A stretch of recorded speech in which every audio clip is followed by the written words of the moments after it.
We do have a couple of other case studies, and we've purposely put these case studies up front to give everyone some food for thought, and we then will have opportunity for discussions both in the room and also some breakout rooms for discussions online. So Alex and Nicola, over to you. Thank you.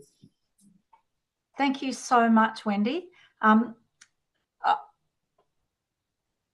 I'd like to begin by acknowledging the traditional custodians of the beautiful lands that unite us all today, the Aboriginal Torres Strait Islander people, pay my respects to elders past, present and future, and extend that respect to any Aboriginal people with us today.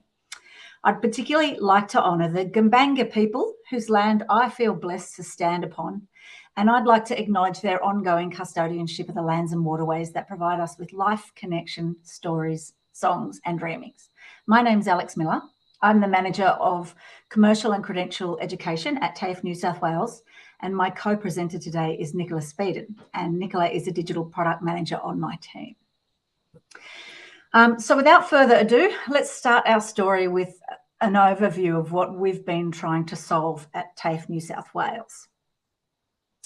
Now, in order for us to remain relevant and adapt quickly in this changing industry and educational landscape, we need to explore how we more seamlessly integrate our short courses and provide more seamless pathways across education sectors for our learners.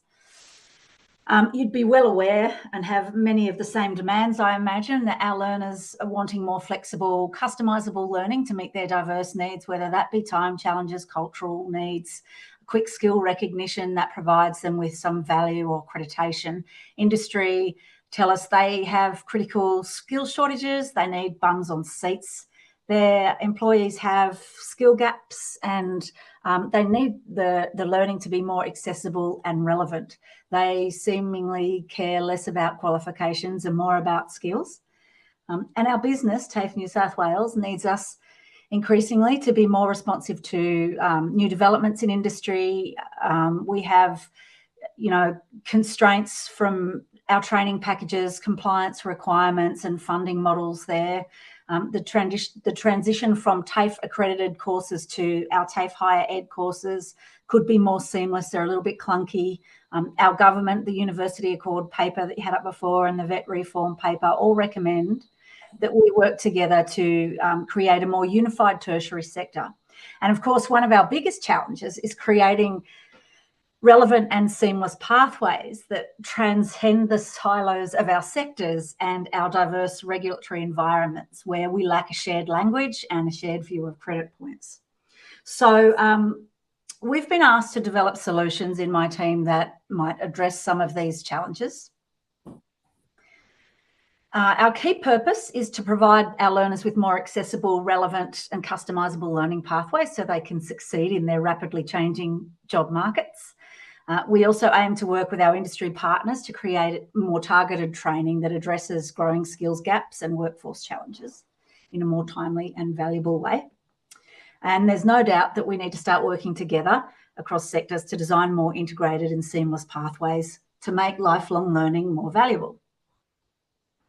So our solution that we've developed is a modular stackable learning framework. The Modular Stackable Learning Framework is something that will provide course designers with a structured and supported approach to redesigning the learning journey. At a really high level, the framework supports the design of bite-sized short courses or micro-credentials that can be undertaken individually or stacked into a larger qualification. And this will enable learners to fast-track their learning journey and our business to develop more bespoke, adaptable programs for employers that suit their needs. And by doing this, we think we can respond more quickly to market changes and trends, and we can foster a culture of innovation where lifelong learning and credentialing are really valued. It's interesting listening to some of the earlier presentations about micro-credentials. We have a lot of micro-credentials in TAFE, but we have more micro-skills, which is a really interesting term, which we might go into a bit later. But I think one of the interesting things is, although we have a lot of short courses, let's just call them that for now, and we have a lot of accredited qualifications and higher ed qualifications, we don't necessarily have an easy way to design and develop learning so that those, and assessment, so that those pathways are more seamless. So essentially, this framework provides us with a taxonomy of different approaches to designing courses, and has resulted, which might be music to your ears, in the implementation of a comprehensive glossary to drive a shared language and common usage of terms across the organisation, and hopefully broader as we test it. And it really enables us to focus on increasing the quality of our products and services, to be framework agnostic but complementary to specific frameworks and regulators. So what I'd actually like to do is hand over to Nicola, our resident expert, to share the framework in a short case study with you. Over to you, Nicola. Thanks, Alex. So what you're about to see on the screen is the framework. And I don't have a lot of time to go into it in detail, much though I'd like to. As you can see, it's quite complex. What I'm just going to draw your attention to is the bits that then relate to our case study. So you'll see in our yellow box, we have micro-credentials, and at TAFE, we have, as Alex has just mentioned, divided that, we have two types. We have micro-skills and micro-certs. Now, the difference between those is the volume of learning. A micro-skill is 5 hours or less. A micro-cert is more than 5 hours. And they are both sitting under a vertical, if you look at the vertical division there, that is the non-accredited area, which we are terming as TAFE certified.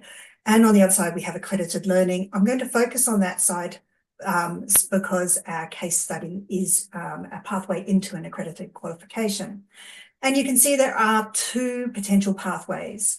One is taking the non-accredited micro-credential, and which may not have a robust enough assessment, and creating a gap assessment pathway where you then create a formal accredited assessment which enables that micro-credential to be part of a pathway into an accredited unit of competency or higher education subject.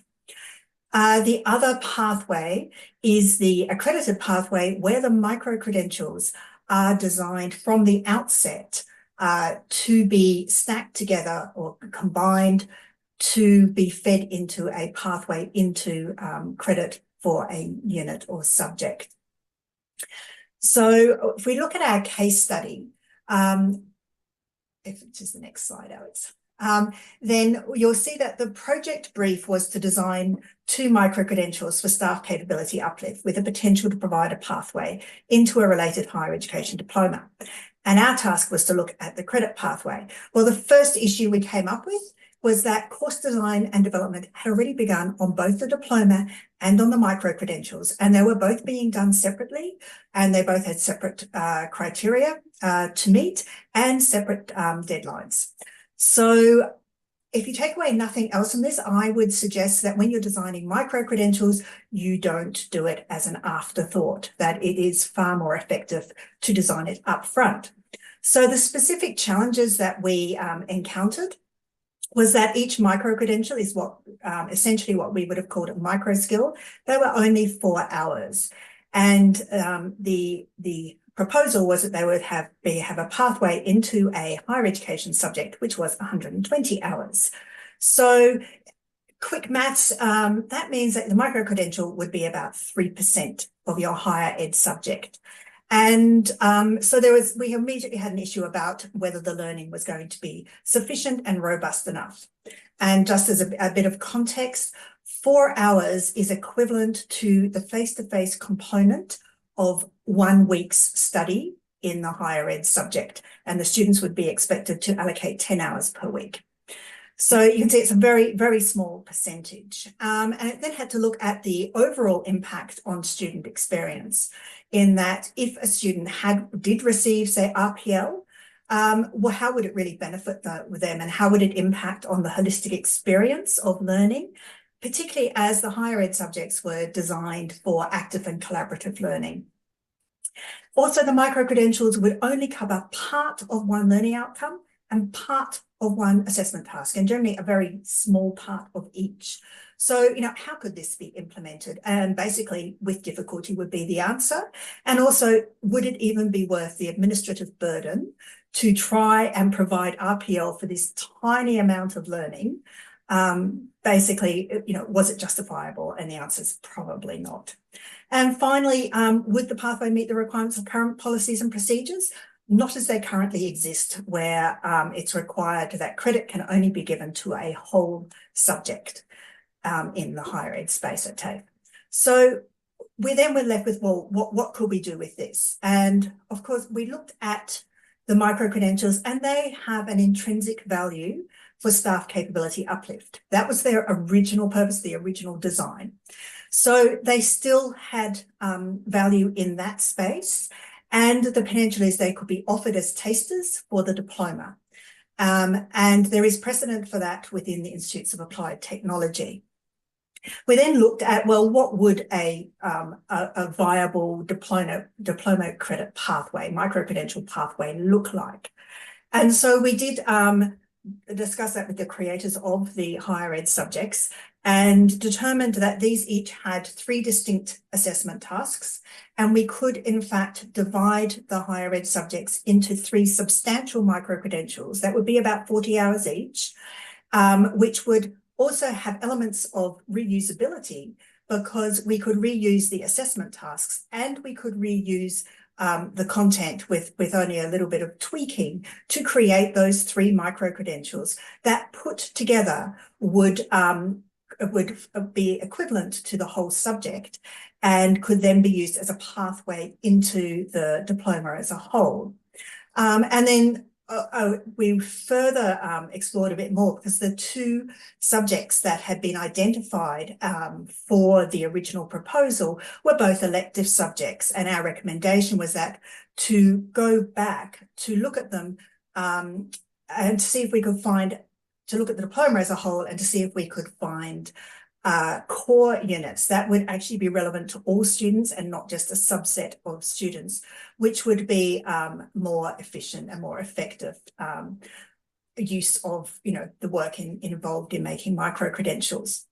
So what that looks like, you can jump to the next slide, is that, as you can see, we could develop 3 micro-credentials. They could each be aligned to learning outcomes and to assessment events.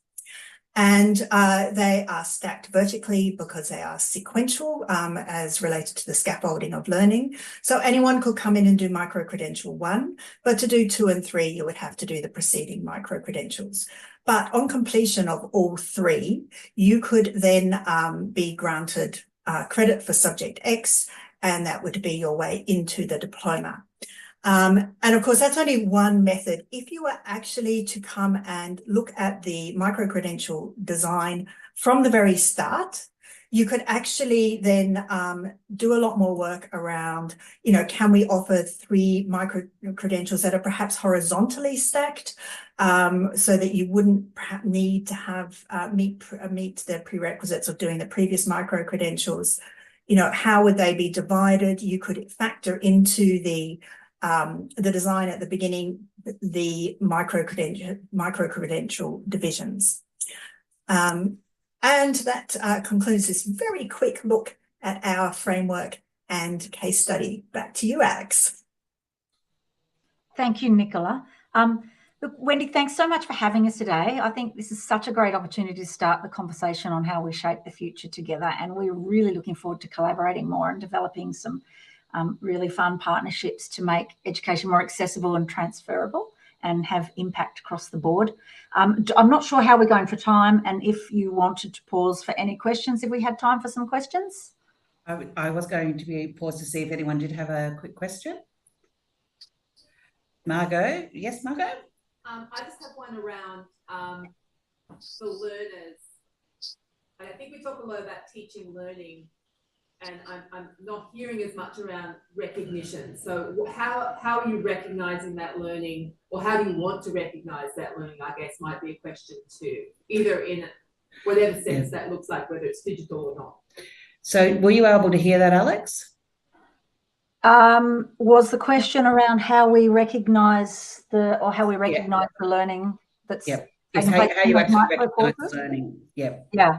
I think we were looking at creating a credit pathway so that it would be recognised that when the students had completed, the 3 required micro-credentials for that pathway, that that learning would be recognised as part of a predefined pathway, which would enable them to enter the diploma.